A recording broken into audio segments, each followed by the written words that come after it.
తెలుగు శ్రోతలందరికీ నమస్కారం అండి. మన అలనాటి కథలు ఎవర్ గ్రీన్ స్టోరీస్ ఛానల్కి మీ అందరికీ స్వాగతం. కరణేషు మంత్రి అనే కథ వినేద్దామండి. రాసిన వారు వి సత్యనారాయణ గారు. మన వీడియో చూసిన వెంటనే లైక్ చేయడం మాత్రం మర్చిపోవద్దండి. అలాగే వీడియోస్ని షేర్ చేయండి. ఇంకా ఎవరైనా మన ఛానల్ సబ్స్క్రైబ్ చేసుకోకపోతే వెంటనే సబ్స్క్రైబ్ చేసుకుని చూడండి. ఇక ఆలస్యం చేయకుండా మనం కథలోకి వెళ్ళిపోదాం.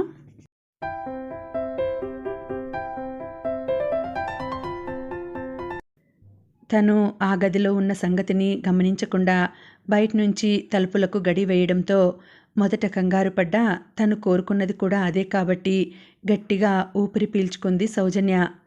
మినిస్టర్ త్రినాథరావు గారి బెడ్రూమ్ అది. ఆ బెడ్రూమ్లో ఒక కర్టెన్ చాటున ఆమె ఎవరికీ కనపడకుండా దాక్కుని ఉంది. అందరూ పెళ్లి హడావిడిలో ఉన్నారు. రూమ్ లోపల చూసి ఎవరూ కనపడకపోవడంతో పని మనిషి రాధ తలుపులు వేసి బయట నుంచి గడియ పెట్టింది. తర్వాత కొంచెంసేపు ఆగి మెల్లగా కర్టన్ వెనక నుంచి బయటకు వచ్చింది సౌజన్య. కబోర్డ్లో ఉన్న బీరువా తాళం చెవి తీసుకుని బీరువాను ఓపెన్ చేసింది. అందులో తాను కోరుకున్న ఫైల్ భద్రంగా ఉంది. ఆ ఫైలును తీసుకుని వెంటనే తన మేకప్ కిట్లో పెట్టేసుకుని మళ్ళీ కర్టన్ చాటుకు వెళ్ళిపోయింది.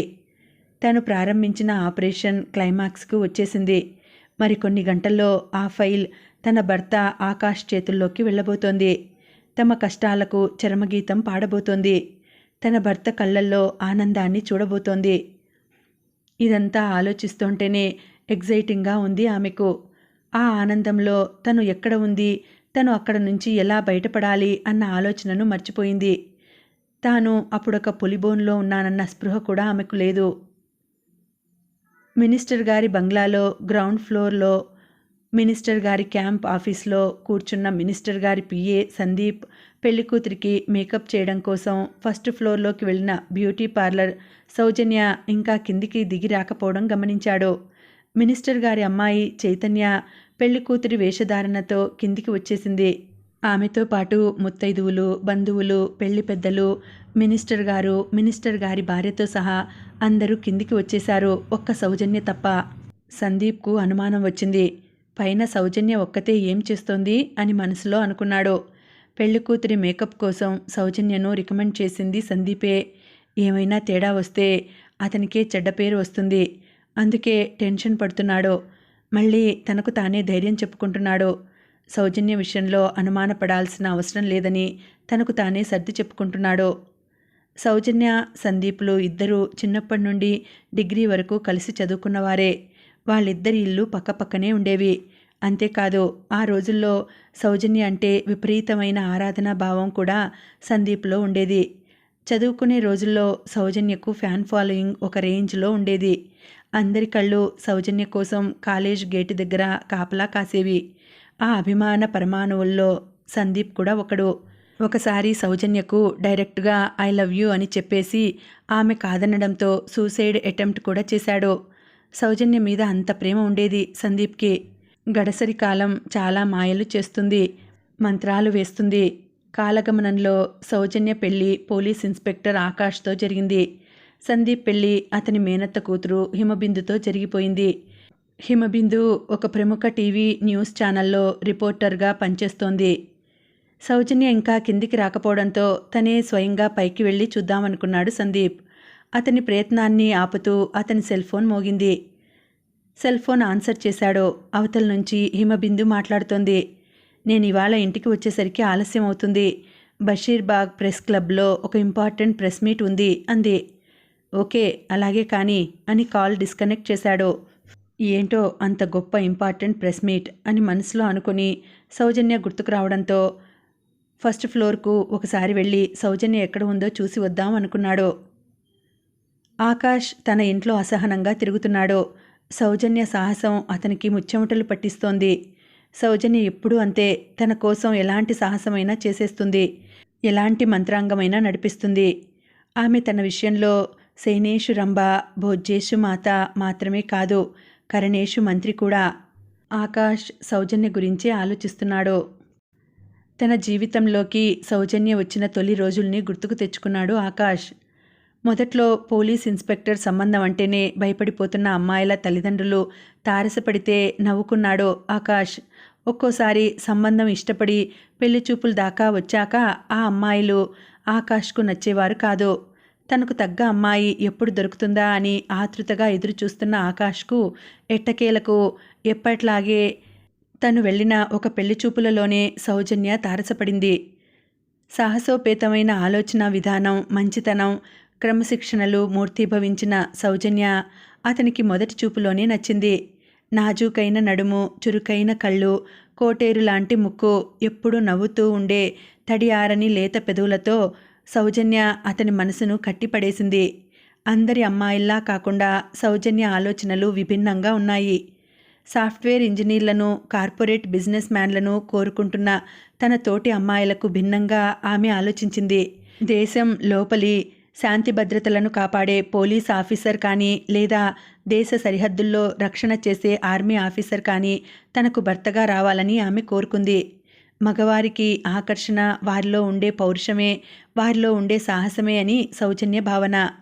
ఆ 2 లక్షణాలు 100% వరకు మూర్తీభవించి ఉండేది పోలీస్ అధికారులకు మరియు ఆర్మీ అధికారులకు మాత్రమే అని సౌజన్య ఫీలింగ్. ఆకాష్లో సౌజన్య కోరుకున్న లక్షణాలన్నీ ఉన్నాయి. అందుకే ఆకాష్ ఆమెకు నచ్చాడు. తనకు వచ్చిన అనేక సంబంధాలలో దీన్ని ఒక్కదాన్నే పెళ్లిచూపుల దాకా తీసుకువచ్చింది. ఆ మొదటి పెళ్లిచూపుల్లోనే ఆకాష్కు ఓకే చెప్పేసింది సౌజన్య. తమ సంబంధాన్ని సౌజన్య ఓకే చేసిందన్న సంగతి తెలిసి ఆకాష్ ఆనందంతో ఉబ్బితబ్బిబ్బయ్యాడు. ఎందుకంటే సౌజన్యను చూసిన తొలి చూపులోనే ఆమెతో ప్రేమలో పడ్డాడు అతను. విచిత్రంగా వారికి పెళ్ళైన మరుసటి నెలలోనే ఆకాష్కు హైదరాబాద్ నుండి భద్రాచలం అడవులకు ట్రాన్స్ఫర్ అయింది. వరరామచంద్రాపురం పోలీస్ స్టేషన్లో ఎస్ఐగా పోస్టింగ్ ఇచ్చారు. సౌజన్యను ఇబ్బంది పెట్టడం ఇష్టం లేక ఆమెను హైదరాబాద్లోనే ఉంచి విధుల్లో చేరుదామనుకున్నాడు ఆకాష్. కానీ సౌజన్య ఒప్పుకోలేదు. ఆకాష్కు కూడా ఆమె ఆలోచన నచ్చి తను పనిచేసే పోలీస్ స్టేషన్ పక్కనే ఉన్న పోలీస్ క్వార్టర్స్లోనే కాపురం పెట్టాడు. పిల్లలు అప్పుడే వద్దనుకున్న వాళ్ళిద్దరూ తగిన జాగ్రత్తలు పాటిస్తూ ఆ అటవీ ప్రాంతాన్ని ఎంజాయ్ చేస్తూ గడిపేస్తున్నారు. అవకాశం ఉన్నప్పుడల్లా సాయంత్రం వేళ గోదావరి, శబరి నదుల సంగమం దగ్గరకు వెళ్ళి అక్కడి ఇసుకలో కూర్చొని ప్రకృతి అందాన్ని ఇద్దరూ కలిసి ఆస్వాదించేవారు. రాత్రి 7 గంటలకే ఊరు సద్దుమణిగేది. ఒక్కో రోజు అర్ధరాత్రి వేళ అడవుల్లోకి కూంబింగ్కు వెళ్ళి వచ్చేవాడు ఆకాష్. ఆ సమయంలో ఇంట్లో ఒక్కతే ధైర్యంగా పడుకునేది సౌజన్య. నక్సలైట్లంటే అందరూ ఎందుకు భయపడతారో ఆమెకు అర్థమయ్యేది కాదు. ఒక్కోసారి ఆకాష్తో వాళ్ళు మనలాంటి మనుషులే, వాళ్ళు సమాజంలో అసమానతలు పోవాలని ప్రాణాలకు తెగించి పోరాడుతున్నారు. కాకపోతే వారు ఎంచుకున్న మార్గం తప్పు కావచ్చు, కానీ వాళ్ళు మంచి మనుషులే. ఎంత మంచితనం వాళ్ళలో లేకపోతే లోకం కోసం తమ ప్రాణాలను సైతం తృణప్రాయంగా భావిస్తారు అని వాదించేది సౌజన్య.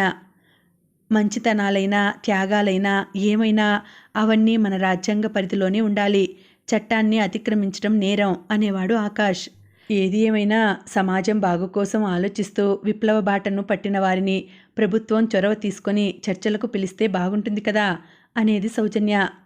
సౌజన్య మాటలు విని చిరునవ్వు నవ్వి ఏది మంచి ఏది చెడు అనేది చర్చల వల్ల తేలుతుందనుకోవడం భ్రమ అనేవాడు ఆకాష్. భ్రమ అని నేను అనుకోను. మన రాజ్యాంగం, చట్టాలు అనేక చర్చల అనంతరం మానవ మస్తిష్కాల మేధోమదనాల పర్యవసానంగా ఏర్పడినవి కాదంటారా అనేది సౌజన్య. లోతుగా ఆలోచించే కొద్దీ ఇదొక మహాసముద్రం. నా వరకు నేను దేశానికి సేవ చేయడానికి ఇదొక మంచి మార్గంగా భావించి ఈ ఉద్యోగాన్ని ఎన్నుకుని అప్లై చేశాను. జాబుకు సెలెక్ట్ అయ్యాను. ఇప్పుడు శాంతి భద్రతల పరిరక్షణ నా బాధ్యత. నక్సలైట్లు ఎదురుపడితే కాల్చివేయడానికి నేను రెడీ. ఒకవేళ పరిస్థితులు ప్రతికూలిస్తే దేశ సమగ్రత భద్రతల కోసం నేను చావడానికైనా రెడీనే అనేవాడు ఆవేశంగా ఆకాష్. ఆకాష్ మాటలు ఏమాత్రం నచ్చేవి కావు సౌజన్యకి. వాళ్ళు మిమ్మల్ని ఎందుకు చంపాలి, మీరు వాళ్ళనెందుకు చంపాలి, నాకేమీ అర్థం కావట్లేదు అనేది సౌజన్య. నీకు అర్థం కాకపోయినా లోకానికి వచ్చిన నష్టమేమీ లేదు. నువ్విలా అర్ధరాత్రి అసలు పని వదిలేసి చర్చలు పెడితే నిజంగా నష్టపోయేది మాత్రం నేనే అని అమాంతంగా ఆమెను తన మీదకు లాక్కునేవాడు ఆకాష్. ఇంకా ఆ తర్వాత ఆ రాత్రి వారి జీవితంలో మరో రసరాత్రి అయ్యేది. ప్రకృతి పరవశించి వారి ఇంటిపై వెన్నెల జలతారు పరిచేది. ఆ రోజుల్లో ఒకరోజు సౌజన్యతో కలిసి పాపికొండల దాకా చేసిన లాంచీ ప్రయాణం గుర్తుకొచ్చింది ఆకాష్కి. ఆ రోజు వాళ్ళ పెళ్లిరోజు సందర్భంగా ఉదయాన్నే శ్రీరామగిరికి వెళ్ళి శ్రీ సీతారాముల దివ్యదర్శనం చేసుకున్నారు. సౌజన్య కోరిక మేరకు అక్కడి నుంచే లాంచీలో పాపికొండలు చూడడానికి బయలుదేరారు ఇద్దరు. శ్రీరామగిరి గోదావరి ఒడ్డున వెలిసిన ఒక పుణ్యక్షేత్రం. కూనవరం రాజమండ్రిల మధ్య తిరిగే లాంచీలు కూనవరం దగ్గర బయలుదేరాక తరువాత ఆగేది శ్రీరామగిరి రేవులోనే.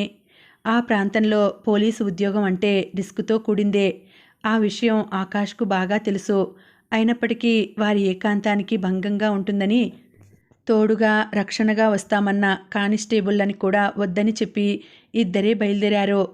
కూనవరం నుంచి రాజమండ్రి వెళ్తున్న లాంచీలోనే మిగతా ప్రయాణికుల మాదిరిగానే సౌజన్య, ఆకాష్లు ఇద్దరూ ప్రయాణిస్తున్నారు.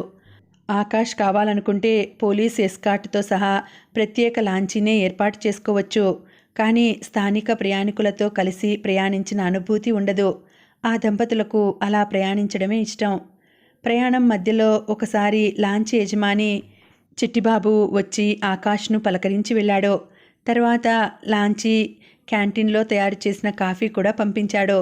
లాంచీ బయలుదేరినప్పుడు లాంచీ ఇంజన్ మోత ఇబ్బంది పెట్టినా క్రమంగా అలవాటైపోతుంది. గోదావరి మధ్యగా లాంచీ శబ్దం చేస్తూ నడుస్తుంటే ఇరుపక్కల ఆకుపచ్చని అందాలతో గోదావరి తీరాలు కనువిందు చేస్తున్నాయి. చిట్టిబాబు పంపించిన కాఫీ తాగుతూ గోదావరి అందాలను ఆస్వాదిస్తున్నారు ఆకాష్ దంపతులు. అది ప్రయాణికుల లాంచీ కావడంతో గోదావరి ఇరుపక్కలా ఉన్న లాంచీ రేవుల దగ్గరకు లాంచీని తీసుకువెళ్ళి ఆపుతున్నారు. లాంచీ ఎక్కే ప్రయాణికులు ఎక్కుతుంటే దిగేవారు దిగుతున్నారు. అలా కోయిడ రేవు దగ్గర ఎక్కిన ఒక జంట సౌజన్య దృష్టిలో పడింది. ఆ జంటలోని వాళ్ళిద్దరూ మిగతా ప్రయాణికుల కంటే భిన్నంగా ఉన్నారు. అక్కడ అంతా దాదాపు అందరూ గిరిజనులే కనిపిస్తుంటే ఆ జంట మాత్రం చదువుకున్న వారిలా కనిపించారు. లాంచీ టాపు మీద కూర్చుని ప్రయాణిస్తున్న సౌజన్య, ఆకాష్లకు కొంచెం దూరంలో ఆ కొత్తగా వచ్చిన ఇద్దరూ కూర్చున్నారు. బెరుకుగా చూస్తున్న ఆ కొత్త జంటను ఆకాష్ తన పోలీస్ డేగ కళ్ళతో పరిశీలిస్తున్నాడు. వాళ్ళు మాత్రం ఏమీ తెలియనట్లు అమాయకంగా నటిస్తున్నారు. పేరంటంపల్లి రేవు దగ్గరకు వచ్చేసరికి ఆ జంట దిగడానికి రెడీ అయింది. ఆకాష్ వాళ్ళు కూడా దిగాల్సింది అక్కడే. ఆకాష్ వాళ్ళు దిగబోతుంటే లాంచీ యజమాని చిట్టిబాబు వచ్చి వాళ్లను ఆపాడు. కొంచెం సేపాగి దిగుదురుగానే ఉండండి. మీకు పాపికొండలు చూపించకుండా మిమ్మల్ని దించేస్తే రేపు కూనవరం రేవుకాడ నా పరువు ఉంటాదా? చెప్పండి. మీరలాగే కూకోండి. పాపికొండల మధ్య ఒక రౌండ్ వేసి మీరు సంతోషపడ్డాక మళ్ళీ ఇక్కడికొచ్చి మిమ్మల్ని ఇక్కడ దింపేసి అటెనక మేమెళ్తామండి అన్నాడు చిట్టిబాబు. ఆ కొత్త జంటతో సహా అక్కడ దిగాల్సిన ప్రయాణికులు దిగిపోయాక లాంచీ మళ్ళీ బయలుదేరి పాపికొండల మధ్య నుండి వెళుతోంది. ఇరుపక్కల ఎత్తుగా నిటారుగా ఉన్న పాపికొండలను చూస్తుంటే సౌజన్యకు ఎంతో ఎగ్జైటింగ్గా ఉంది. ఆ పాపికొండల మధ్య గోదావరి బాగా లోతుగా ఉంటుంది. లాంచీ అక్కడి నుంచి వెళుతూ కొండ మొదలు దాకా వెళ్ళి మళ్ళీ వెనక్కి తిరిగి వచ్చి పేరంటపల్లి రేవు దగ్గర ఆగింది. సౌజన్య, ఆకాష్లు ఇద్దరూ చిట్టిబాబుకు థ్యాంక్స్ చెప్పి లాంచీ దిగారు. వాళ్ళిద్దరికీ బాయ్ చెబుతూ లాంచీ రాజమండ్రి వైపు వెళ్ళిపోయింది. పేరంటపల్లి కొండ ఎక్కి అక్కడ ఉన్న బాలానందం స్వామి ఆశ్రమం చూశారు. అక్కడ ఉన్న శివాలయంలో అభిషేకం జరుగుతుంటే అభిషేకంలో పాల్గొన్నారు. తర్వాత పక్కనే ఉన్న ఒక కొండ మీదకు ఎక్కుదామని వెళ్తున్నారు. ఆ కొండ మీద నుంచి చూస్తే అక్కడ ఉన్న పొదల్లో పెద్ద పులి కనిపిస్తుందని అక్కడి వారు చెబుతుంటారు. దట్టంగా ఉన్న చెట్ల మధ్య నడుస్తున్న వారిద్దరి చుట్టూ ఆలివ్ గ్రీన్ యూనిఫామ్లో ఉన్న సాయుధులైన నక్సలైట్లు 10 మంది ఒకేసారి కమ్ముకున్నారు. ఒక్కసారిగా సంభవించిన ఆ సంఘటన చూసిన సౌజన్యకు గుండె జల్లుమంది. ఆకాష్ అలర్ట్ అయ్యాడు. అతని వెపన్ అతని ప్యాంటు జేబులో సిద్ధంగా ఉంది. కాకపోతే దాన్ని ఉపయోగించే సమయం కాదది. ఏమాత్రం ఏమరపాటుగా ఉన్నా తామిద్దరినీ వాళ్ళు నిర్దాక్షిణ్యంగా కాల్చివేస్తారని ఆకాష్కు తెలుసు. ఆ వచ్చిన నక్సలైట్లలో ఇంతకు ముందు లాంచీలో కలిసిన జంట కూడా ఉన్నారు. అమాయకంగా కనిపించిన వాళ్ళిద్దరూ ఇప్పుడు యూనిఫామ్లో చేతిలో తుపాకులతో చిరుత పులల్లా ఉన్నారు. సౌజన్యను, ఆకాష్ను నడిపించుకుంటూ మరింత దట్టమైన అడవిలోకి తీసుకెళ్లారు వాళ్ళు. ఒక కీకారణ్యంలోకి తీసుకెళ్లి అక్కడ ఉన్న ఒక తాత్కాలిక టెంటు ముందు దంపతులిద్దరినీ కూర్చోబెట్టారు. కొంచెం సేపటికి టెంటులోంచి నక్సలైట్ల నాయకుడు సత్యమూర్తి బయటకు వచ్చాడు. అతనిని చూడగానే సౌజన్యకు ఆవేశం వచ్చింది. అతనితో కోపంగా అడిగింది, మమ్మల్ని ఎందుకు తీసుకొచ్చారు అని. సత్యమూర్తి ప్రశాంతంగా జవాబు చెప్పాడు, అక్రమంగా అరెస్టు కాబడి జైల్లో ఉన్న మా కామ్రేడ్స్ను విడిపించుకోవాలని తీసుకొచ్చాం. మీరు ఎటువంటి సెక్యూరిటీ లేకుండా పేరంటపల్లి వస్తున్నట్లుగా మాకు ఇన్ఫర్మేషన్ ఉంది అన్నాడు సత్యమూర్తి. అతని మాటలు విని వ్యంగ్యంగా నవ్వింది సౌజన్య. మా ఇద్దరి ప్రాణాల కోసం మీ వాళ్ళని విడుదల చేస్తారనుకోవడం మీ అమాయకత్వం. ఎందుకంటే మా వారు మేము ఇక్కడికి బయలుదేరే ముందే పై అధికారులకు చెప్పే వచ్చారు, మా ప్రాణాలు అపాయంలో పడ్డా ఎటువంటి తొందరపాటు నిర్ణయాలు తీసుకోవద్దని. ఇది పూర్తిగా మా స్వంత పూచీకత్తుతో, నా బలవంతంతో మా పెళ్లి రోజు సందర్భంగా మేము ఏర్పాటు చేసుకున్న కార్యక్రమం. అన్నింటికీ తెగించే వచ్చాము. మీరు చంపేస్తానంటే చావడానికైనా మేం సిద్ధమే అంది ధైర్యంగా సౌజన్య. మీ ప్రాణాలను కాపాడడం ప్రభుత్వ బాధ్యత. ఇద్దరు నక్సలైట్ల కోసం ప్రభుత్వం మీ ప్రాణాలను పణంగా పెడుతుందని నేను అనుకోను. ప్రభుత్వం ఖచ్చితంగా స్పందిస్తుంది. మిమ్మల్ని విడుదల చేయించడం కోసం ప్రయత్నిస్తుంది. ప్రభుత్వానికి మిమ్మల్ని కిడ్నాప్ చేసిన విషయం తెలిసేలా ప్రయత్నిస్తున్నాం. దానికి కొంత సమయం పడుతుంది. ప్రభుత్వ స్పందన ఏదైంది తేలే వరకు మీరు మా అదుపులోనే ఉండాలి అన్నాడు సత్యమూర్తి. అలాంటప్పుడు నన్నొక్కదాన్ని మీ అదుపులో ఉంచుకొని మా వారిని వదిలేయండి. ఆయన బయటకు వెళ్ళి మీ సమస్యను పరిష్కరిస్తారు అంది సౌజన్య. అలా వదలాల్సి వస్తే నిన్ను వదిలేస్తాం కానీ మీ ఆయన్నెందుకు వదులుతాం అన్నాడు సత్యమూర్తి. మీకు నా లాజిక్ అర్థం కావడం లేదు. ప్రాణం అన్నాక ఎవరి ప్రాణమైనా ఒకటే. ప్రభుత్వం దృష్టిలో నా ప్రాణానికి ఒక విలువ, మా ఆయన ప్రాణానికి ఒక విలువ ఉంటుందని నేను అనుకోను. పట్టించుకుంటే మాలో ఏ ఒక్కరి కోసమైనా పట్టించుకుంటారో, లేకపోతే ఎవరి కోసమూ పట్టించుకోరు. మీకు సమస్య పరిష్కారం కావడం కావాలా లేక మమ్మల్ని చంపడం కావాలా డిసైడ్ చేసుకోండి అంది సౌజన్య. ఒకటి నిజం, ప్రభుత్వానికి మాకు కమ్యూనికేషన్కు కొంత టైం పడుతుంది. ఏదైనా 2-3 రోజులాగే నిర్ణయం తీసుకుంటాం. తేడా వస్తే మీ ప్రాణాలను తీయడానికైనా వెనకాడాం అన్నాడు సత్యమూర్తి. మా ప్రాణాల మీద మాకు ఆశ లేదని మీకు ఆల్రెడీ చెప్పాను. మీరు ఎన్ని రకాలుగా ప్రభుత్వాన్ని అడిగినా మా కోసం మీ వాళ్ళని విడుదల చేయడం అనేది జరగని పని అంది సౌజన్య. సత్యమూర్తి ఆలోచనలో పడ్డాడు. సౌజన్య మాటల్లోని నిజాయితీ అతనికి నచ్చింది. నిజాయితీ, త్యాగం అనేవి నక్సలైట్లకే సొంతం అనుకునేవాడు. అవి తమలోనే ఉంటాయనుకునేవాడు అతను. కర్తవ్య నిర్వహణ కోసం ప్రాణాలు బలి చేయడానికి సిద్ధపడ్డ ఒక పోలీస్ సబ్ ఇన్స్పెక్టర్ను, అతని భార్యను నమ్మలేనట్లుగా చూశాడు. కరడుగట్టిన శాడిస్ట్ అధికారులను చంపినా చంపొచ్చు కానీ కొత్తగా పెళ్ళైన ఈ జంటను, స్వచ్ఛమైన స్ఫటికం లాంటి మనసులున్న ఈ మంచి మనుషులను తాము చంపి సాధించేదేమీ లేదని అతనికి అనిపించింది. నిజానికి వీళ్ళని కిడ్నాప్ చేసిన సంగతి ప్రజలకు, ప్రభుత్వానికి తెలిసేప్పటికీ చాలా టైం పడుతుంది. ఆమె చెప్పినట్లు ప్రభుత్వం పట్టించుకోకపోగా తమ స్థావరాల మీద దాడి చేస్తే ఉద్యమానికే నష్టం అని ఆలోచించిన సత్యమూర్తికి మూడో కంటికి తెలియకుండా ఆ దంపతులు ఇద్దరినీ వదిలేయడమే మంచిదనిపించింది. వారిని వదిలేయమని అనుచరులకు సైగ చేసి వాళ్లల్లో ఉన్న క్రాంతి, కిరణ్లకు ఆ బాధ్యత అప్పగించి టెంట్లోకి వెళ్ళిపోయాడు సత్యమూర్తి. నాయకుడి సూచన మేరకు కోయడ రేవు దగ్గర కనిపించిన నక్సలైట్ల జంట క్రాంతి, కిరణ్లు సౌజన్య, ఆకాష్లను తీసుకుని బయలుదేరారు. ముందుగా సౌజన్యకు, ఆకాష్కు కళ్లకు గంతలు కట్టారు. తర్వాత వారిని తీసుకుని వేరే కొత్త అడవి మార్గం ద్వారా నడిపించి ఒకచోట గోదావరి ఒడ్డున వదిలేసి వెళ్ళిపోయారు. ఆ సంఘటన గుర్తుకు తెచ్చుకున్న ఆకాష్ సౌజన్య తెలివితేటలను మరోసారి మనసులోనే ప్రశంసించుకున్నాడు. సౌజన్య సమయస్ఫూర్తి చాలా గొప్పది అనుకున్నాడు. ఎలాంటి ఆపదలోంచైనా తన లౌక్యంతో సౌజన్య బయటపడుతుంది అని తనకు తాను ధైర్యం చెప్పుకున్నాడు ఆకాష్. సౌజన్యకు ఆమె గుండె చప్పుడు ఆమెకే వినిపిస్తోంది. ఒంటరిగా మినిస్టర్ గారి బెడ్రూమ్లో చిక్కుపడిపోయిన ఆమె ఎవరైనా వచ్చి తలుపు తీస్తే బాగుండు అనుకుంది. సందీప్కు ఫోన్ చేద్దామనుకుని ఆ ప్రయత్నం విరమించుకుంది. కానీ తొందరగా అక్కడి నుంచి బయటపడడమే శ్రేయస్కరం అనుకుంది. గతంలో జమ్మూ కాశ్మీర్లో ఉన్నప్పుడు హిజ్బుల్ ముజాహిద్దీన్ ఉగ్రవాదుల శిబిరంలో చిక్కుకున్న అనుభవం ఆమెకు గుర్తుకు వచ్చింది. ఆకాష్కు వరరామచంద్రాపురంలో 1 సంవత్సరం సర్వీస్ పూర్తి అవుతుండగానే కేంద్ర ప్రభుత్వం కాశ్మీర్కు డిప్యుటేషన్పై రావాల్సిందిగా వివిధ రాష్ట్రాల పోలీసు అధికారులను కోరింది. డిప్యుటేషన్పై వెళ్లే వారి కోసం ఒక ఆఫర్ కూడా ప్రకటించింది. ఆ సమయంలో కాశ్మీర్లో పరిస్థితి పూర్తిగా అదుపు తప్పిపోయి ఉంది. కాశ్మీర్లో పనిచేయాలంటే పోలీస్ ఆఫీసర్లు భయపడిపోతున్న పరిస్థితి అది. ఎవరైనా రాష్ట్ర ప్రభుత్వ పోలీస్ అధికారులు కాశ్మీర్ వచ్చి 1 సంవత్సరం సర్వీస్ చేయడానికి సిద్ధపడితే వారికి భారీగా నజరానాలను ప్రకటించింది కేంద్ర ప్రభుత్వం. ఒకవేళ విధి నిర్వహణలో దురదృష్టవశాత్తు మరణిస్తే ₹1,00,00,000 ఇన్సూరెన్స్తో పాటు డిపెండెంట్లకు ఉద్యోగాలు, ఇళ్ల స్థలాలు ప్రకటించింది ప్రభుత్వం వారి ఆఫర్ల కోసం కాకుండా కాశ్మీర్లో పనిచేసి తన కెరీర్లో అది ఒక రికార్డుగా పెట్టుకోవాలనుకున్నాడు ఆకాష్.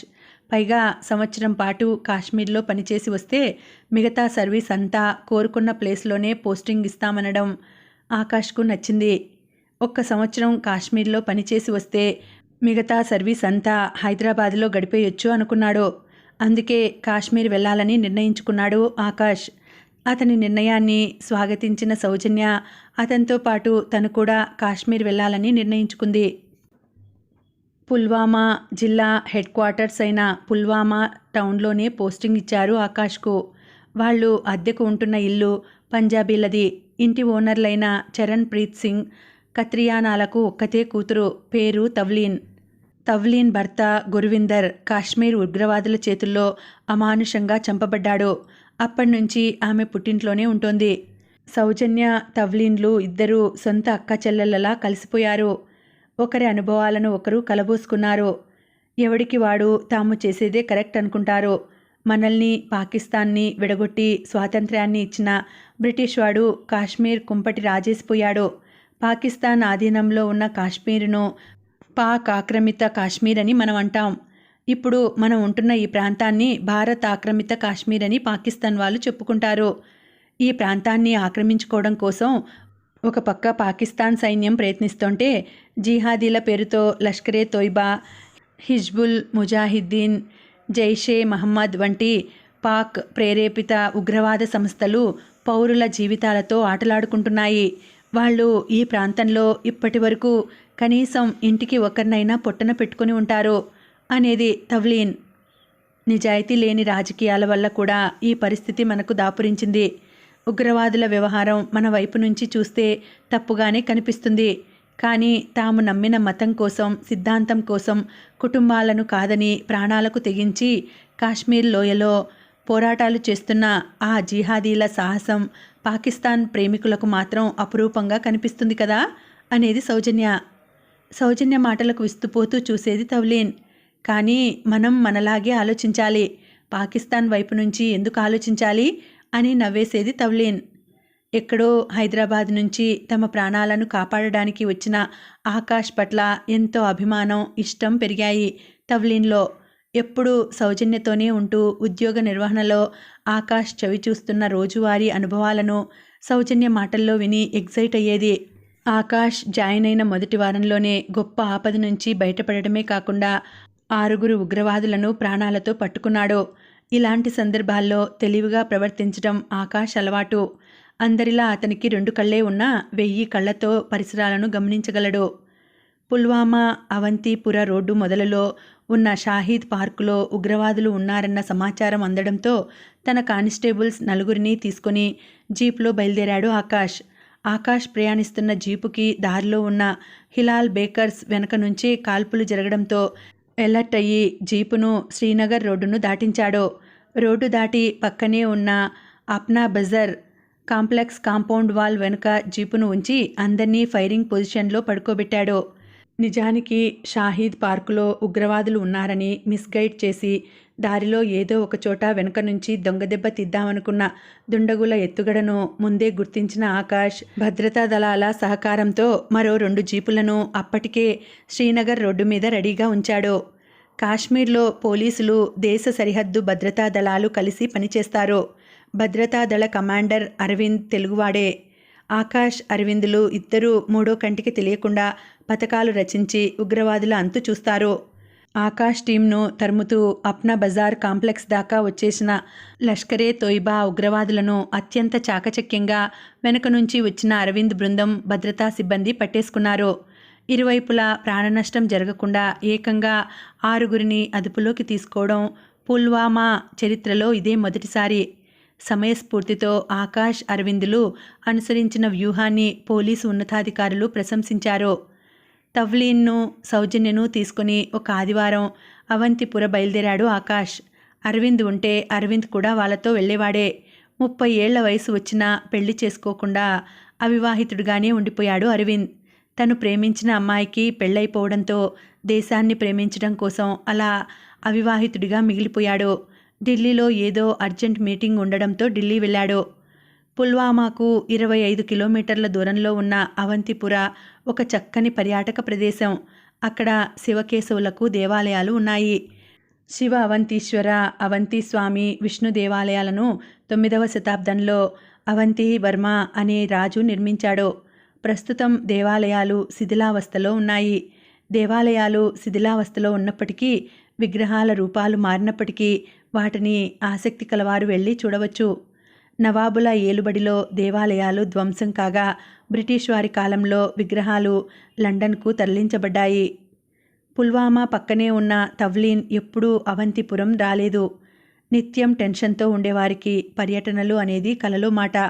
ఈరోజు ఆకాష్ ఇలా బయటకు తీసుకొచ్చి చూపించడంతో ఆమె బాధల్ని క్రమంగా మర్చిపోతోంది. ఈ దేవాలయాలు చూస్తుంటే నీకేమనిపిస్తోంది అని తవ్లీన్ను అడిగాడు ఆకాష్.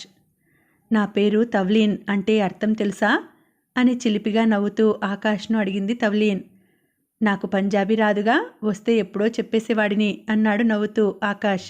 తవ్లీన్ అంటే భగవంతుని చేత ఆకర్షించబడినది అని ఒక అర్థం ఉంది. అంతేకాకుండా భగవంతుని యొక్క ఆకర్షణీయమైన అందం ఉన్న స్త్రీ అని కూడా ఇంకొక అర్థం ఉంది. ఆకాష్ను అభిమానంగా చూస్తూ తవ్లీన్ అంది.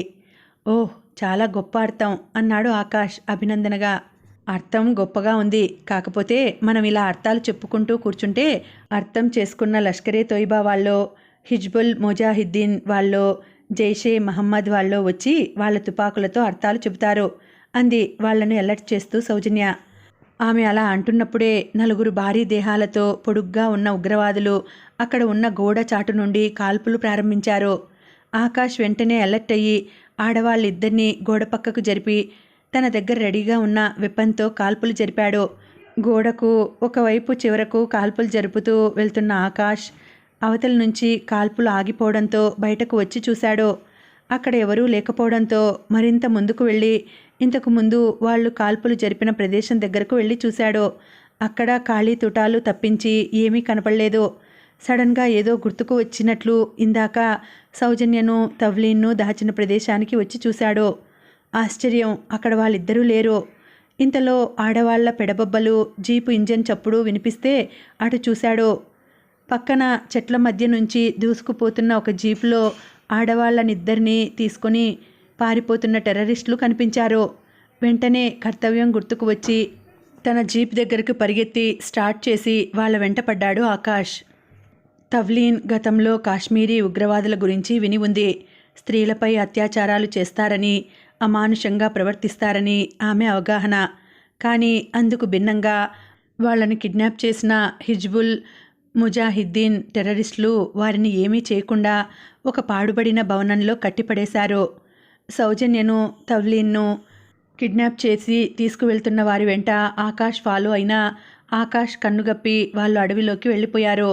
ఆకాష్కు ఎదురైన మరో పోలీసు పెట్రోలింగ్ వాహనంలో ఉన్న స్థానిక పోలీస్ అధికారి ఆకాష్ను ఆపి ముందుకు ఒంటరిగా వెళ్ళడం శ్రేయస్కరం కాదని వెనక్కి తీసుకొచ్చేశాడు. 4 రోజుల క్రితం బరాముల్లా జిల్లాలోని సోపోర్ ప్రాంతంలో భద్రతా దళాలు అదుపులోకి తీసుకున్న తమ నాయకుడు నసిరుద్దీన్ విడుదల కోసం టెర్రరిస్టులు డిమాండ్ చేస్తున్నారు. అలా 2 రోజుల లోపల విడుదల చేయకపోతే తమ అదుపులో ఉన్న పోలీస్ అధికారి భార్య సౌజన్యను, ఆమె స్నేహితురాలు తవ్లీన్ను చంపేస్తామని వారు బెదిరిస్తున్నారు. సౌజన్యను తవ్లీన్ను విడివిడిగా వేరే గదుల్లో ఉంచారు. అది బాగా శిథిలావస్థలో ఉన్న పురాతన భవనం. ఎప్పుడో రాజుల కాలంలో అడవిలో విడిది కోసం నిర్మించుకున్న భవనంలా ఉంది. ఇప్పుడు అది టెర్రరిస్టులకు స్థావరంగా మారింది. స్థానిక గిరిజనుల సహకారం లేకుండా ఇంత పకడ్బందీగా టెర్రరిస్టులు పోరాటాలు చేయలేరు. అయితే ఆ గిరిజనులు భయంతో వీళ్లకు సహకరిస్తున్నారా లేక అభిమానంతో సహకరిస్తున్నారా అనేది తేలితే తాము తప్పించుకోవడానికి అవకాశాలు వెతుక్కోవచ్చు అని ఆలోచించింది సౌజన్య. ఎందుకంటే గదుల్లో బంధింపబడిన వారికి ఆహారం, నీళ్లు అందించడానికి స్థానిక గిరిజనులనే వాళ్ళు వినియోగిస్తున్నారు. ఈ ఉగ్రవాదులకు మ్యాన్ పవర్ కూడా కాస్త తక్కువే ఉన్నట్లుంది. అందుకే స్థానిక గిరిజనుల సహకారం తీసుకుంటున్నారు. 2 టెర్రరిస్టులు మాత్రమే కాపలాగా ఉన్నారు. తమకు బందీలుగా ఉన్నది మామూలు సామాన్య గృహిణిలే అని చెప్పి కాస్త నిర్లక్ష్యంగా ఉన్నారు. సౌజన్య తాము తప్పించుకోవడానికి గల సాధ్యాసాధ్యాలను జాగ్రత్తగా బేరీజు వేసుకుంటోంది. ఆ ప్రయత్నంలో తన ప్రాణాలు కోల్పోయినా పర్వాలేదు అన్నంత ధైర్యం ఆమెలో ఉంది. తను తన ప్రాణాలను గురించి ఎప్పుడూ ఆలోచించుకోలేదు. కానీ తవ్లీన్కు ఎటువంటి అపాయం జరగకుండా ప్లాన్ చేయాలి అనుకుంది. ఆ రోజు మధ్యాహ్నం రొట్టెలు, కూర ప్లేట్లో తీసుకొచ్చిన కుర్రాడితో మాటలు కలిపింది సౌజన్య. ఆ కుర్రాడి పేరు శిబు. 20 ఏళ్ల వయసు ఉంటుంది. గిరిజనుడైన తెల్లగా అందంగానే ఉన్నాడు. అతని కాశ్మీరీ భాషను తనకున్న హిందీ, ఉర్దూ పరిజ్ఞానంతో అర్థం చేసుకోగలుగుతుంది. అతను కూడా ఆమె చెప్పేది అర్థం చేసుకునే ప్రయత్నం చేస్తున్నాడు. అతనికి ఉగ్రవాదుల మీద ఏమాత్రం అభిమానం లేదు. పైగా కోపం కూడా ఉంది. ఆ శిబు అప్పటికే వారికి సహకరించాలని నిర్ణయం తీసుకున్నట్లున్నాడు. ఆహారం అందించేటప్పుడు చేతులకు, నోటికి ఉన్న కట్లను విప్పడం, భోజనం చేసిన తర్వాత మళ్ళీ కట్లను కట్టడం శిబు డ్యూటీ. సౌజన్య మాటలతో, స్నేహంతో, మంచితనంతో శిబు మరింత స్ట్రాంగ్గా డెసిషన్ తీసుకున్నాడు. సౌజన్య అందం, అపురూపమైన లావణ్యం 20 ఏళ్ల ఆ కాశ్మీరీ గిరిజనుడి మనసును కట్టిపడేసింది. సౌజన్య కోసం ధైర్యం చేసి తెగించాలనుకున్నాడు. ఆ రోజు వాళ్ళు రొట్టెలను తిన్న తర్వాత ఉద్దేశపూర్వకంగానే వారికి కట్లను కట్టకుండా మర్చిపోయినట్లు వదిలేసి వెళ్ళిపోయాడు. అంతేకాదు, వెళ్తూ వెళ్తూ కాశ్మీరీ మిక్స్డ్ ఉర్దూలో ఈ పిచ్చివాళ్ళు కాశ్మీర్ కోసం ఒక పక్క తమ ప్రాణాలు పోగొట్టుకుంటూ మరోపక్క అమాయకుల ప్రాణాలు తీస్తున్నారు. వీళ్ళెప్పటికీ విజయం సాధించలేరు అన్నాడు శిబు. ఆ రోజు రాత్రి సౌజన్య ఏమాత్రం ఆలస్యం చేయలేదు. అంది వచ్చిన అన్ని అవకాశాలను అందిపుచ్చుకుంది. తవ్లీన్ గదిలోకి వెళ్ళి ఆమెను తీసుకుని మెల్లగా బయటకు వచ్చింది. కాపలా ఉన్న 2 సెంట్రీలు ఆదమరిచి నిద్రిస్తున్నారు. అక్కడి నుండి బయటపడి చీకట్లో అడవిలో అడ్డం పడి నడుచుకుంటూ వచ్చి ఒక తార్ రోడ్డు దగ్గరకు చేరుకుంది. రోడ్డు పక్కనే చీకట్లో ఒక పెద్ద చెట్టు వెనక దాక్కొని ఏదైనా పోలీస్ పెట్రోలింగ్ జీప్ వస్తుందేమోనని ఎదురుచూసింది. ఆమె అదృష్టం కొద్దీ కొంచెం సేపట్లో సైరన్ మోగిస్తూ 2 పోలీస్ జీపులు అటు వచ్చాయి. వెంటనే రోడ్డు మీదకు వచ్చిన సౌజన్య ఆ పోలీస్ జీపులను ఆపింది.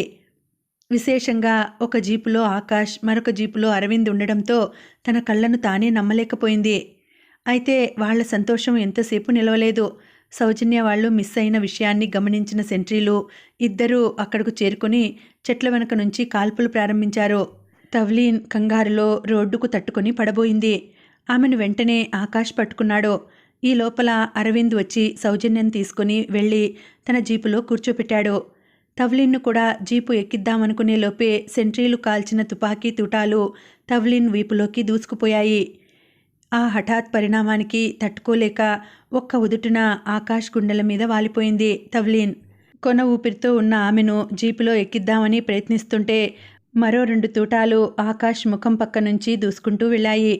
ఆకాష్ను బలంగా అల్లుకుపోయిన తన చేతులను నీరసంగా వెనక్కి తీసుకొని ఆ 2 చేతులతో కృతజ్ఞతాపూర్వకంగా ఆకాష్కు నమస్కరిస్తూ, "ఆ రాక్షసుల్ని వదిలిపెట్టద్దు ఆకాష్, వాళ్ళని చంపేయి" అని ఆకాష్ గుండెల మీద వాలిపోయి ప్రాణాలు విడిచేసింది తవ్లీన్. తన చేతుల్లోనే ప్రాణాలు కోల్పోయిన తవ్లీన్ను చూసి ఉగ్ర నరసింహుడయ్యాడు ఆకాష్. విచక్షణారహితంగా ఆ ముష్కరుల మీద కాల్పులు జరిపాడు. ఆ దూకుడుకు వాళ్ళిద్దరూ తమ ఒంటి నిండా దిగిన తుపాకీ తూటాలతో అక్కడికక్కడే ప్రాణాలు వదిలేశారు. ఎవరో తలుపులు తీసిన చప్పుడవడంతో తన ఆలోచనల్లోంచి బయటకు వచ్చింది సౌజన్య. ఎందుకైనా మంచిదని కర్టెన్ వెనక అలాగే దాక్కుని ఉంది. లోపలికి వచ్చిన పనిమనిషి రాధ గది లోపల ఒకసారి చూసి మళ్ళీ తలుపు దగ్గరకు వెళ్ళి బయట ఎవరినో లోపలికి రమ్మని పిలిచింది. సెక్యూరిటీ యూనిఫామ్లో ఉన్న ఆమె భర్త రామకృష్ణ గదిలోకి వచ్చి వెంటనే తలుపులు వేసేసి రాధను గట్టిగా వాటేసుకుని ముద్దులు పెడుతున్నాడు.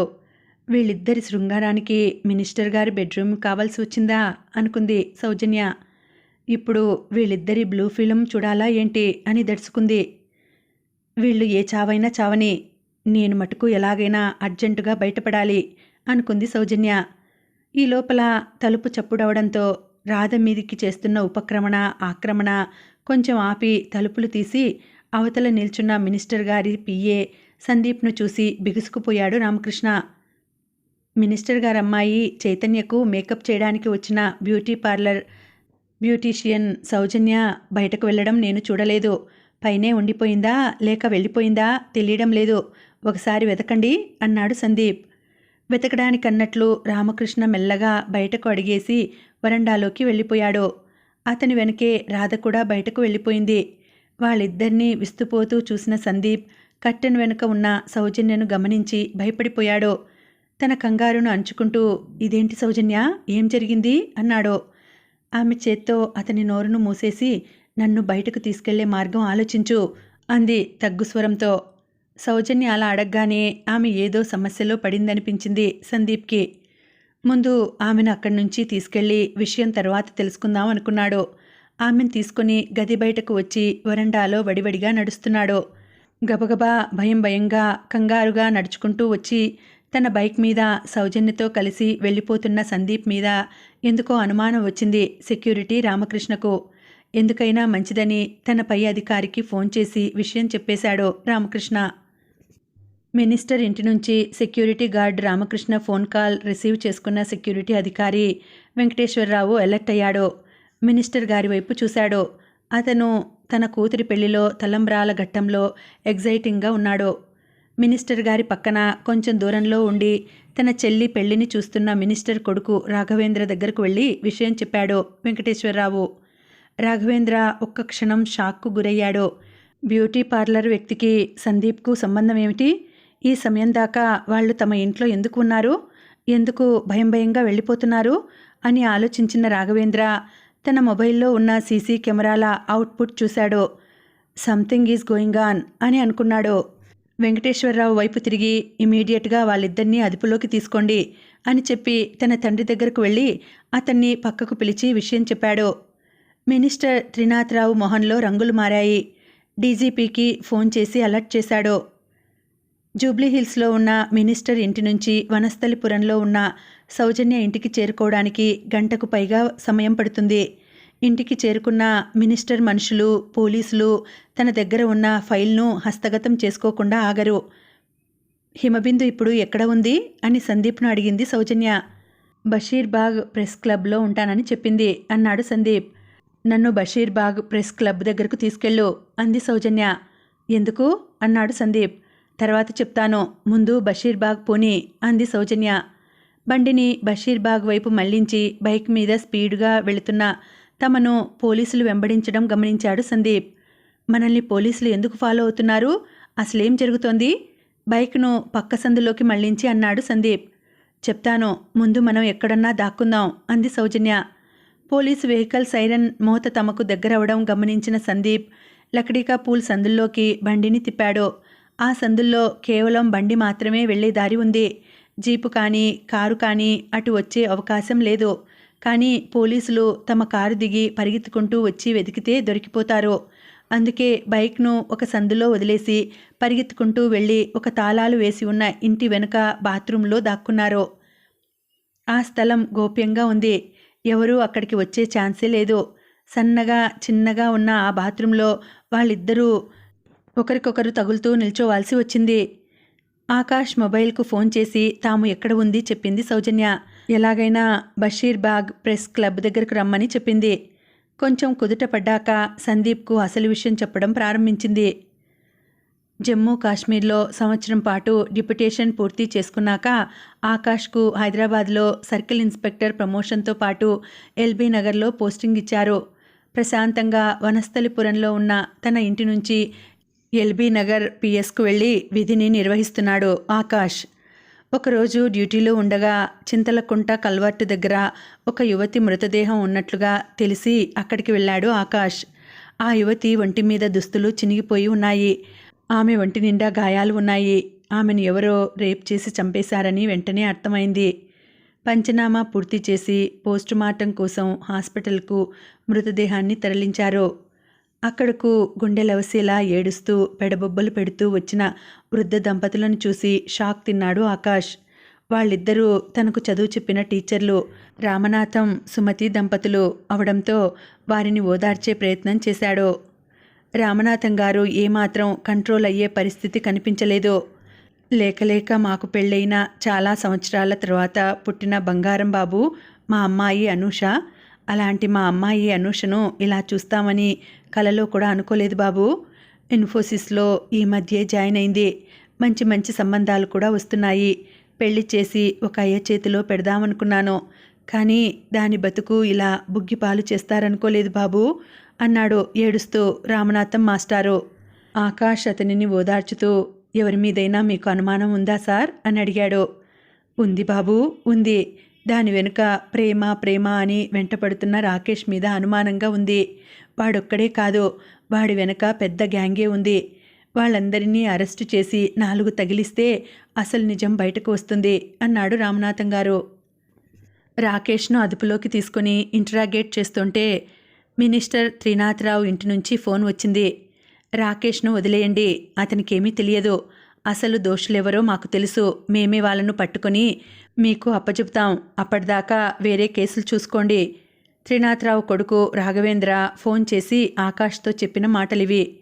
రాఘవేంద్ర వాలకం ఏమాత్రం నచ్చలేదు ఆకాష్కి. ఇన్వెస్టిగేషన్లో పోలీసులకు ఎవరైనా సహకరిస్తే సహకరించవచ్చు, కానీ తాము ఎలా ఇన్వెస్టిగేషన్ చేయాలో చెబితే మాత్రం ఆకాష్కు చెర్రెత్తుకొస్తుంది. ఏంటి ఇతని ధోరణి? నా సర్వీస్లో ఇప్పటి వరకు ఇలాంటి వాళ్ళని చూడలేదు. పోలీసు అధికారులను గుప్పెట్లో పెట్టుకోవాలని చూసే ఇలాంటి శాల్తీలను ఇలాగే వదిలేస్తే పోలీసు శాఖ పరువు తీసేస్తారు. వీడి మీద ఒక కన్నేసి ఉంచాలి. అనూష హత్య వెనుక ఎంతటివాడు ఉన్నా వాడిని వదిలేది లేదు. వాడిని ఉరికంబం ఎక్కించేంత వరకు విశ్రాంతి తీసుకోకూడదు అని డిసైడ్ అయ్యాడు ఆకాష్. అయితే డీసీపీ మోహన్ రావు తన ఛాంబర్కు పిలిపించుకొని చెప్పిన మాటలు విని షాక్ అయ్యాడు ఆకాష్. అనూష అనే అమ్మాయి కేసులో ప్రభుత్వంలో పెద్దవాళ్ల పిల్లలు ఇన్వాల్వ్ అయినట్టు ఉన్నారు. లోతుగా ఏమీ వెళ్లాల్సిన అవసరం లేదు. వాళ్లే ఎవరో ఒక బకరాగాడిని తీసుకొచ్చి నీకు అప్పచెప్తారో. వాడి మీద కేసు ఫైల్ చేసి చేతులు దులిపేసుకో. కోర్టులో వాళ్ళ తంటాలు వాళ్ళు పడతారు అన్నాడు డీసీపీ మోహన్ రావు. తన పై అధికారి కాబట్టి అతని మాటలకు ఏమాత్రం ఎదురు చెప్పకుండా ఆవేశాన్ని పంటి బిగువన అణుచుకుని బయటకు వచ్చేశాడు ఆకాష్. తప్పు ఎవడు చేసినా తప్పు తప్పే. పెద్దవాళ్ల పిల్లలైతే వాళ్ళకేమన్నా కొమ్ములొచ్చాయా? ఇలా నేరస్తులను ఉపేక్షిస్తే పోలీసు శాఖకు విలువేం ఉంటుంది? పరిశోధన లోతుగానే చేస్తాను. అసలు దోషులను కోర్టు ముందు నిలబెడతాను అని మనసులో స్ట్రాంగ్గా అనుకున్నాడు ఆకాష్. చాలా కాలంగా విజయవాడ రూట్లో ఓఆర్ఆర్ చేరువలోని ఒక రిసార్ట్స్లో సెక్స్ ర్యాకెట్ గురించి కొంత అవగాహన ఉన్న ఆకాష్ తెలివిగా రాకేష్ను వదిలేసి అతని మీద నిఘా పెట్టాడు. ఆకాష్ అబ్జర్వేషన్లో కళ్ళు చెదిరే నిజాలు తెలిసాయి. రాకేష్ లాంటి వారిని పావులుగా చేసుకుని నిరాటంకంగా నిర్భయంగా నగర శివార్లలో రిసార్ట్స్లో నిర్వహిస్తున్న రేవ్ పార్టీలు, జూదగృహాలు, క్యాసినోలు ఆకాష్ అన్వేషణలో బయటపడ్డాయి. వాటి వెనుక మినిస్టర్ త్రినాథరావు కొడుకు రాఘవేంద్ర ప్రమేయం ఉంది అన్న విషయం రుజువులతో సహా ఆకాష్ ఆధారాలు సంపాదించాడు. అనూషపై అత్యాచారం చేసి ఆమెను హత్య చేసిన రాఘవేంద్ర రుజువులతో సహా దొరికిపోయాడు. రాకేష్ అనే వాడిని ఉపయోగించి అనూషను లొంగదీసుకుందాం అనుకున్నాడు. ఆమె ఎదురు తిరగడంతో ఆమెపై అమానుషంగా అత్యాచారం చేసి పీక పిసికి చంపేశాడు రాఘవేంద్ర. రాఘవేంద్ర ఎంత నిర్లక్ష్యంగా నిర్లజ్జగా వ్యవహరించాడంటే అధికారం ఉంది కదా అని పోలీసు శాఖను తేలికగా అంచనా వేశాడు. అతను చేసిన పొరపాట్లే అతనిని ససాక్ష్యంగా పట్టించాయి. ఏ ఒక్క విషయాన్ని వదలకుండా సమగ్రంగా దర్యాప్తు చేసి ఆధారాలతో సహా ఫైల్ను రూపొందించి కమిషనర్ టేబుల్ మీదకు చేర్చాడు ఆకాష్. కమిషనర్ అనుమతితో రాఘవేంద్రను అరెస్ట్ చేసి తీసుకొచ్చి సెల్లో పడేశాడు. ఆకాష్ చొరవను, నిష్పక్షపాత వైఖరిని మనస్ఫూర్తిగా సమర్థించాడు కమిషనర్ ఆఫ్ పోలీస్. ఆయన పేరు దినకర్. ఆకాష్కు అన్ని రకాలుగా సపోర్ట్ ఇచ్చిన దినకర్ తర్వాతి రోజే రాఘవేంద్రను కోర్టులో హాజరుపరచడానికి అన్ని పర్మిషన్లు ఇచ్చి కావలసిన ఏర్పాట్లు చేసుకోవడానికి పూర్తి స్వేచ్ఛ ఇచ్చాడు. అయితే కొందరు చేసిన ద్రోహం వల్ల తాత్కాలికంగా దుష్టశక్తులకు విజయం లభించింది. రాత్రికి రాత్రే మారిన పరిణామాలకు కోర్టుకు వెళ్లాల్సిన రాఘవేంద్ర కాలరెగరేసుకుని ఇంటికి వెళ్ళిపోయాడు. ఆకాష్ పకడ్బందీగా రూపొందించిన ఫైల్ అనూహ్యంగా మిస్ అయింది. అంతేకాకుండా వ్యక్తిగత ద్వేషంతో రాఘవేంద్రను అదుపులోకి తీసుకుని హింసించాడన్న నేరారోపణతో సర్వీస్ నుంచి సస్పెండ్ అయ్యాడు ఆకాష్. ఫైల్ మిస్ అవ్వడంలో డీసీపీ మోహన్ రావు మరికొంతమంది రాఘవేంద్ర అనుకూల అధికారుల హస్తం ఉందని ఆకాష్కు తెలుస్తూనే ఉంది. ఆ ఫైల్ ఎక్కడుంది? ఆ ఫైల్ను కోర్టులో సబ్మిట్ చేసి రాఘవేంద్రను కటకటాల వెనక్కి ఎలా పంపించాలి అని ఆలోచించాడు ఆకాష్. ఆ పరిస్థితుల్లో ఆకాష్ కోర్టులో సమర్పించాలనుకున్న అనూష హత్య ఫైలు చకచకా చేతులు మారి మినిస్టర్ త్రినాథరావు చేతుల్లోకి వెళ్ళింది. ఆ ఫైల్ను అత్యంత జాగ్రత్తగా తన బెడ్రూమ్లో బీరువాలో దాచాడు త్రినాథరావు. క్రిమినల్స్ మెంటాలిటీని అతి సులభంగా పసిగట్టగలడంలోనే పోలీసు ప్రతిభ బయటపడుతుంది.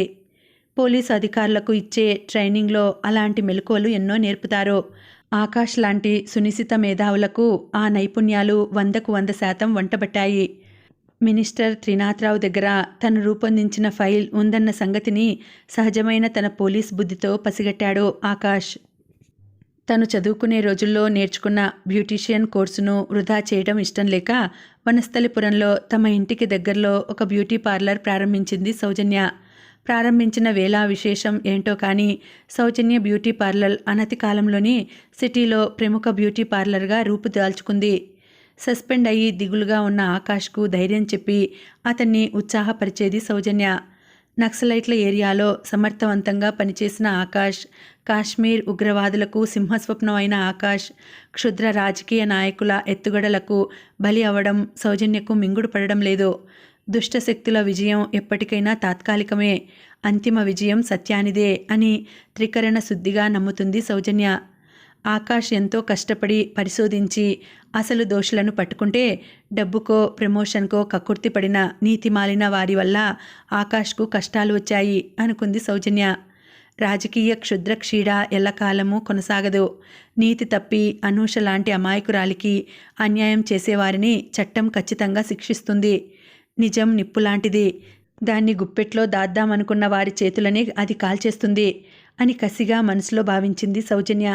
Anusha murder case file minister దగ్గర ఉందని తెలిసాక దాన్ని ఎలా సాధించాలా అని ఆలోచించారు ఆకాష్, సౌజన్యలు. ఈ లోపల మినిస్టర్ త్రినాథరావు కూతురు చైతన్య పెళ్లి కార్యక్రమం వచ్చింది. ఆ కార్యక్రమాన్ని ఎలాగైనా వాడుకోవాలనుకున్నారు. సౌజన్య చిన్ననాటి స్నేహితుడు సందీప్ మినిస్టర్ దగ్గర పిఏగా ఉండడంతో పని సులభం అయింది. సందీప్ చేత పైరవీ చేసి అతని రికమెండేషన్తో పెళ్లిలో పెళ్లికూతురి మేకప్ కాంట్రాక్టు సౌజన్య చేజిక్కించుకుంది. సౌజన్య అనే beautician suspended circle inspector Akash భార్య అన్న సంగతి అక్కడ వారెవరికీ తెలియదు. రాఘవేంద్ర ఇన్వాల్వ్ అయిన ఒక హత్య కేసును ఆకాష్ ఇన్వెస్టిగేషన్ చేశాడని, ఆ కేసు వివాదంలోనే ఆకాష్ సస్పెండ్ అయ్యాడని సందీప్కు తెలియదు. విషయాన్నంతా సవివరంగా సందీప్కు వివరించిన సౌజన్య, నేను చేసింది తప్పు అని నీకనిపిస్తే ఇప్పుడే నన్ను పోలీసులకు అప్పచెప్పు అంది. సౌజన్య చెప్పిందంతా విన్న సందీప్, అంతా తెలిసిన తర్వాత కూడా నీది తప్పు అనే ధైర్యం నాకు లేదు. నా ఫ్రెండువైన నువ్వు తెగించి ధైర్యంతో ఇంత సాహసం చేస్తున్నావంటే నాకు చాలా గర్వంగా ఉంది. ఇప్పుడేం చేద్దామో నువ్వే చెప్పు, నేను నీకు అన్ని విధాలా సహకరిస్తాను అన్నాడు. హిమబిందుకు ఫోన్ చేసి భయంకరమైన బ్రేకింగ్ న్యూస్ ఉంది, ప్రెస్ క్లబ్లో మనం వెళ్లేదాకా మిగతా రిపోర్టర్లతో కలిసి వెయిట్ చేయమని చెప్పు అంది సౌజన్య. ఈ లోపల ఆకాష్ ఫోన్ చేసి ప్రెస్ క్లబ్ దగ్గరకు చేరుకున్నానని చెప్పాడు. సౌజన్య, సందీపులు ఇద్దరూ అక్కడి నుంచి బయటకు వచ్చి ద్వారకా హోటల్ క్యాంటీన్లోకి వెళ్లారు. అక్కడ కాఫీ తాగుతూ బషీర్బాగ్ ప్రెస్ క్లబ్ దగ్గరకు వెళ్ళడానికి క్యాబ్ బుక్ చేశారు. బ్రేకింగ్ న్యూస్ కోసం ఉత్కంఠగా ఎదురుచూస్తోంది ప్రెస్ క్లబ్. ప్రెస్ క్లబ్కు చేరుకున్న ఆకాష్ హిమబిందు దగ్గరకు వెళ్లి విషయం మొత్తం వివరించాడు. ఇద్దరూ కలిసి సౌజన్య, సందీప్ల కోసం ఆతృతగా ఎదురుచూస్తున్నారు. క్యాబ్లోంచి దిగుతున్న సౌజన్య, సందీప్లను చూసి కంగారుగా వాళ్ళ దగ్గరికి వెళ్లారు ఆకాష్, హిమబిందులు. సౌజన్య చేతిలోని ఫైల్ తీసుకుని కళ్లకు అద్దుకున్నాడు ఆకాష్. సౌజన్యం తీసుకుని సందీప్, ఆకాష్ను తీసుకుని హిమబిందు స్టేజ్ మీదకు వెళ్లారు. టేబుల్ మీద దాదాపు అన్ని ప్రముఖ టీవీ ఛానళ్ల మైకులు సెన్సేషన్ న్యూస్ కోసం ఎదురుచూస్తున్నాయి. మైకుల ముందు నిల్చుని ఆకాష్ మాట్లాడడం మొదలుపెట్టాడు. న్యూస్ ఛానళ్లలో లైవ్లో వస్తున్న ఆకాష్ విట్నెస్ ప్రపంచమంతా నివ్వరపోయి చూస్తోంది. కార్యక్రమం చూస్తున్న రాఘవేంద్ర, త్రినాథరావులు వణికిపోయారు. తన అనుచరులను తీసుకుని ఆవేశంగా బయలుదేరాడు రాఘవేంద్ర. న్యూస్ చూసిన ముఖ్యమంత్రి హతాశుడయ్యాడు. త్రినాథరావు లాంటి ద్రోహుల వల్లే పార్టీకి, ప్రభుత్వానికి చెడ్డ పేరు వస్తుందని భావించి అప్పటికప్పుడు త్రినాథరావును మంత్రివర్గం నుంచి బర్తరఫ్ చేశాడు. రాఘవేంద్రను తక్షణం అరెస్టు చేయమని ఆర్డర్ పాస్ చేశాడు. ఆకాష్ మాట్లాడాక సౌజన్య మైక్ తీసుకుని మాట్లాడింది. దేశంలోని పోలీస్ ఫోర్స్ కానీ, దేశ సరిహద్దుల్లో కాపలా కాసే భద్రతా దళాలు కానీ తమ కాలాన్ని శక్తియుక్తులను, తీవ్రవాదులను, ఉగ్రవాదులను ఎదుర్కోవడానికి వినియోగిస్తున్నారు. అంతకంటే ప్రమాదకరమైన వారు మన మధ్యే ఉన్నారు. ప్రజలు నమ్మి ఓట్లేసి గెలిపిస్తే వచ్చిన అధికారాన్ని అడ్డుపెట్టుకుని ప్రజలను భయభ్రాంతులకు గురి చేస్తున్నారు. ప్రజల ఆస్తులను కొల్లగొడుతున్నారు. ప్రశ్నించిన వాళ్ల గొంతు నొక్కేస్తున్నారు. ఉద్యోగ నిర్వహణలో భాగంగా మా వారు మృత్యువు అంచుదాకా ఎన్నోసార్లు వెళ్ళి వచ్చారు. వరరామచంద్రాపురం అడవుల్లో నక్సలైట్లతో తలపడ్డారు. జమ్మూ కాశ్మీర్లో పుల్వామా జిల్లాలో కరడు కట్టిన ఉగ్రవాదులతో ముఖాముఖి పోరాటం చేశారు. ఆయన చావు గురించి ఎప్పుడూ భయపడలేదు. చావే ఆయన్ని చూసి దూరంగా పారిపోయిందేమో తెలియదు. నక్సలైట్లు అయినా, కాశ్మీర్ ఉగ్రవాదులైనా వాళ్ళకెవరికీ వ్యక్తిగత స్వార్థాలు ఉండవు. వాళ్ళు తాము నమ్మిన సిద్ధాంతం కోసం ప్రాణత్యాగానికైనా సిద్ధపడతారు. మరి వీళ్ళేంటి, తమ వ్యక్తిగత స్వార్థం కోసం మనుషుల ప్రాణాలు తీయడానికి కూడా వెనుకాడరు. ఈ ప్రెస్ మీట్ ద్వారా ప్రజలకు నేను ఒకటే చెప్పదలుచుకున్నాను. రాజకీయ నాయకులను ఎన్నుకునే ముందు 100 రకాలుగా ఆలోచించి ఎన్నుకోండి. లేకపోతే మనం మరింత మంది అనూషలను ఎంతమందిని చూస్తామో మనకే తెలియదు అంది సౌజన్య. సౌజన్య మాటలకు ప్రెస్ క్లబ్ మారుమోగేలా చప్పట్ల వర్షం కురిపించింది. సందీప్, హిమబిందులు ఇద్దరూ చప్పట్లు కొడుతూ స్టేజ్ వైపు చూస్తున్నారు. ఆనంద బాష్పాలను కళ్ళల్లో నింపుకొని ప్రేమగా, అభినందనగా సౌజన్య వైపు చూశాడు ఆకాష్. సౌజన్య కలహంసలా నడుస్తూ ఆకాష్ దగ్గరకు వెళ్ళింది. ఆకాష్ ఆర్తిగా తన కరణేషు మంత్రి అయిన సౌజన్యను దగ్గరకు తీసుకుని బిగి కౌగిలిలో బిగించాడు. అతని కౌగిలిలో గువ్వలా ఒదిగిపోయింది సౌజన్య. శుభం సమాప్తం. మళ్ళీ వచ్చే వీడియోలో కలుసుకుంటానండి. అంతవరకు సెలవు. నమస్తే.